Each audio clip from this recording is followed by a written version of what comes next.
नमस्कार दोस्तों, Indian rupees world currency बन सकती है, लेकिन अमेरिकी इस बात से खुश नहीं है। सबसे पहले हम ये समझते हैं कि वर्ल्ड करेंसी होती क्या है। तो इसे समझने के लिए हम उस समय में चलते हैं जब कुछ भी व्यापार करने के लिए या कोई भी सामान खरीदने के लिए पैसों का नहीं, बल्कि बार्टर सिस्टम का इस्तेमाल होता था। यानी कि अगर एक देश को दूसरे देश से कुछ स्पेसिफिक चीज अपने देश में ट्रांसपोर्ट करनी है, तो उस देश को बदले में ऐसी चीज दूसरे देश को देनी होगी जो उस देश को चाहिए।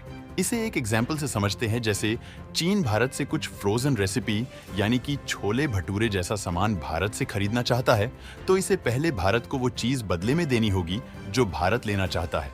जैसे कि बदले में भारत ने चीन की फेमस रेसिपी फ्रोजन नूडल्स और मोमोस ले लिए और अपने छोले भटूरे चीन को दे दिए, तो ये होता था बार्टर सिस्टम्स। हमारे देश के नागरिक भी ऐसे ही बार्टर सिस्टम का इस्तेमाल करके अपनी जरूरत की चीजों का लेन देन किया करते थे।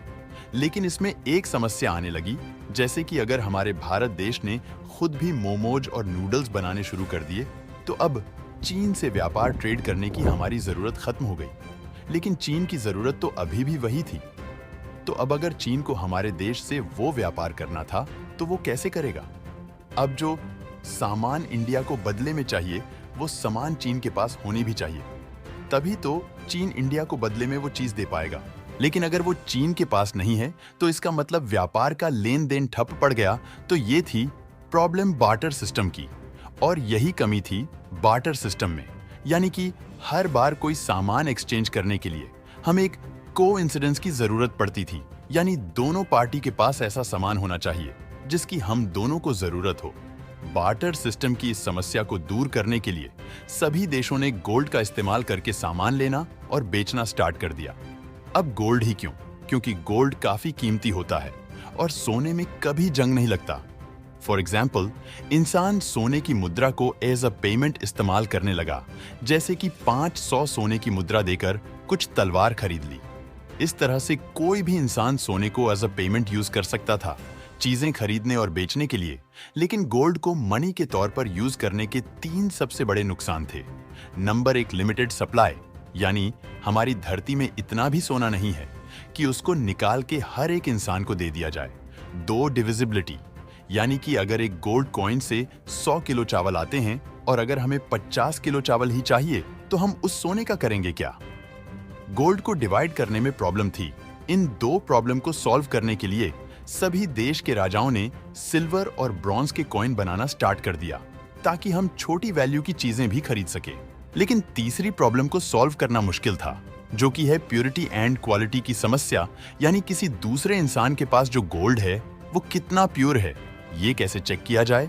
और हो सकता है कि कल कोई 5 कॉइन्स में कुछ मिक्स करके उन्हें 6 कॉइन्स में कन्वर्ट कर दे।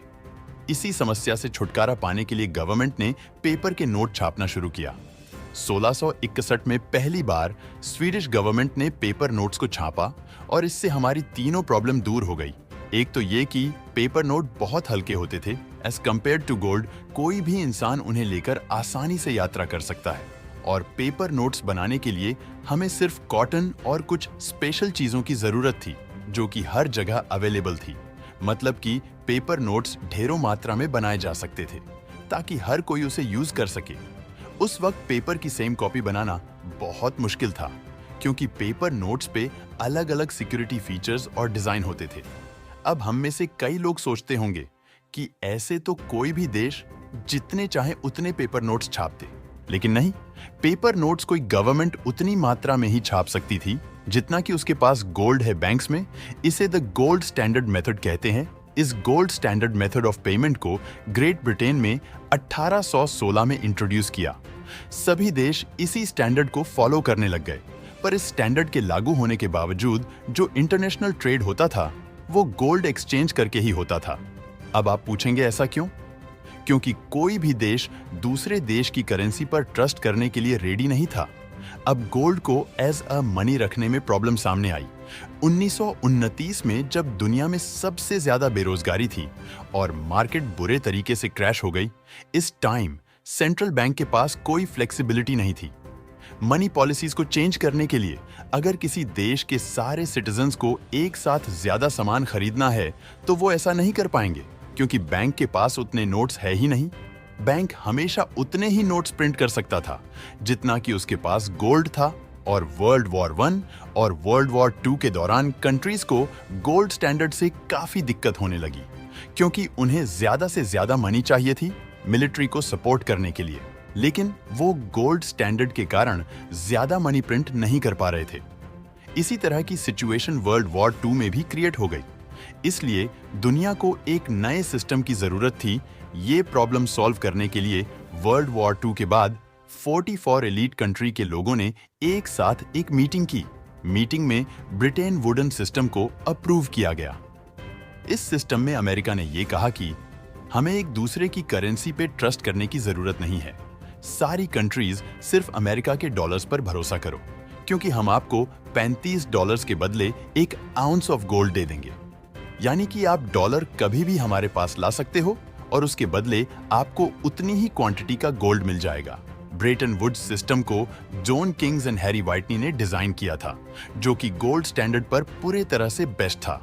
और यही रीजन था कि सारी कंट्रीज ने इस सिस्टम पे और डॉलर पर विश्वास करना स्टार्ट कर दिया। अब सारी कंट्रीज डॉलर्स को लेकर इंटरनेशनल ट्रेड करने लग गई थी, क्योंकि अमेरिका ने गारंटी दी थी कि उनके पास उतना गोल्ड हमेशा अवेलेबल रहेगा। लेकिन फिर भी कई कंट्रीज थी जो यूएस डॉलर पर विश्वास नहीं कर रही थी। इसीलिए 1945 में अमेरिका के प्रेसिडेंट फ्रैंकलिन रोजवेल्ट ने एक एग्रीमेंट बनाया सऊदी किंग के साथ। अमेरिका सऊदी किंग के पास गए और उन्होंने कहा कि हम आपको मिलिट्री सिक्योरिटी देंगे और बदले में आपको बस यही करना है कि जब भी आप तेल बेचो तो वो सिर्फ आप डॉलर में ही बेचोगे, ना गोल्ड में और ना किसी और करेंसी में। उस समय यूएस के पास काफी मिलिट्री पावर थी, इसलिए सऊदी आसानी से उनकी बातों में मैनिपुलेट हो गए। इसका मतलब था कि अगर हमें सऊदी से ऑयल खरीदना है तो हमें पहले डॉलर खरीदने पड़ेंगे और फिर डॉलर से हम तेल खरीद पाएंगे। अब हर कंट्री को ऑयल और गैस तो चाहिए ही गाड़ियां चलाने के लिए, फैक्ट्री चलाने के लिए, मशीन चलाने के लिए। अगर कंट्रीज ऑयल और गैस लेना बंद कर देगी तो प्रॉब्लम क्रिएट हो जाएगी। और यही विजन अमेरिका ने समझ के इंप्लीमेंट कर दिया था। लेकिन अमेरिका को इसी चालाकी ने उनको बहुत बड़ी समस्या में फंसा दिया। वो ये कि अब हर एक कंट्री को डॉलर चाहिए, तो इतना सारा पैसा अमेरिका के पास होना भी तो चाहिए। जैसे जैसे डिमांड बढ़ी, यूएस गवर्नमेंट ने और नोट छापना शुरू कर दिया।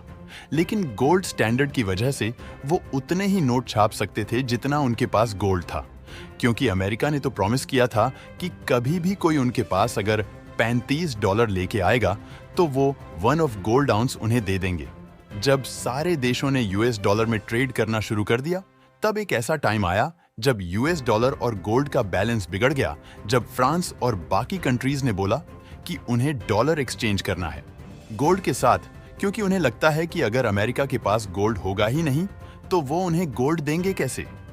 और उसका परिणाम ये हुआ कि जब सबने गोल्ड की डिमांड करना स्टार्ट कर दिया तो एक पैनिक सिचुएशन क्रिएट हो गई और अमेरिका में फाइनेंशियल क्राइसिस आ गए और 1971 में ब्रेटन वुड्स सिस्टम कोलैप्स हो गया।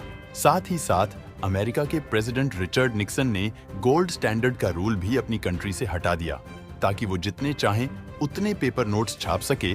अमेरिका ने बोला कि अब कोई भी देश किसी भी करेंसी में इस मेथड से सामान बेच या खरीद सकता है। मतलब हर बार $35 के बदले में वे उन्हें एक गोल्ड ऑफ आउंस देंगे। ये पक्का नहीं है, भले ही उन्हें डॉलर वैल्यूएबल लगे या ना लगे। अब क्योंकि किसी भी देश को अगर इंटरनेशनली ऑयल खरीदना है या फिर किसी और चीज में भी ट्रेड करना है तो उनके पास गोल्ड की जगह अब डॉलर होने चाहिए।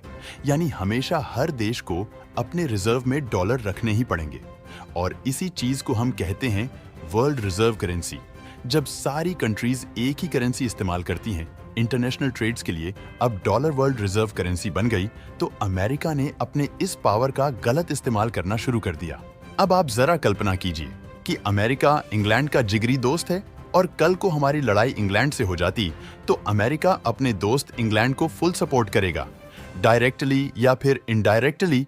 और फिर इंडिया की बुरी हालत हो सकती है, क्योंकि इंडिया को वॉर के समय में दूसरी कंट्रीज का सपोर्ट चाहिए होगा। मतलब कि हम जो सामान इंडिया से बाहर से खरीदते हैं, जैसे कि ऑयल, केमिकल्स एंड इंस्ट्रूमेंट्स, उसकी पेमेंट हम हमेशा डॉलर्स में ही करते हैं। तो होगा ये कि या तो हम डॉलर्स अब खरीद नहीं पाएंगे, या फिर जो भी ट्रांजैक्शन हम करेंगे डॉलर्स में, उसकी इंफॉर्मेशन यूएस इंग्लैंड को दे देगा, क्योंकि उन्हें हमेशा पता होता है कि कितने डॉलर्स कहाँ गए। तो हम जो भी वेपन्स खरीदेंगे इंग्लैंड के खिलाफ, अमेरिका उसका एस्टिमेट लगा लेगा। लेकिन सच्चाई ये है कि रशिया अपनी करेंसी रूबल को, चाइना येन को, यूरोपियन यूनियन यूरोस को और इंडिया रुपीस को, सब अपनी अपनी करेंसी को वर्ल्ड रिजर्व करेंसी बनाना चाहते हैं। दोस्तों, अगर आपको ये वीडियो अच्छी लगी हो तो सब्सक्राइब करने के बाद बेल का बटन जरूर दबाएं और इस वीडियो को लाइक और दोस्तों के साथ शेयर जरूर करें। आपका धन्यवाद। जल्दी हम आपसे दोबारा मिलेंगे। जय हिंद।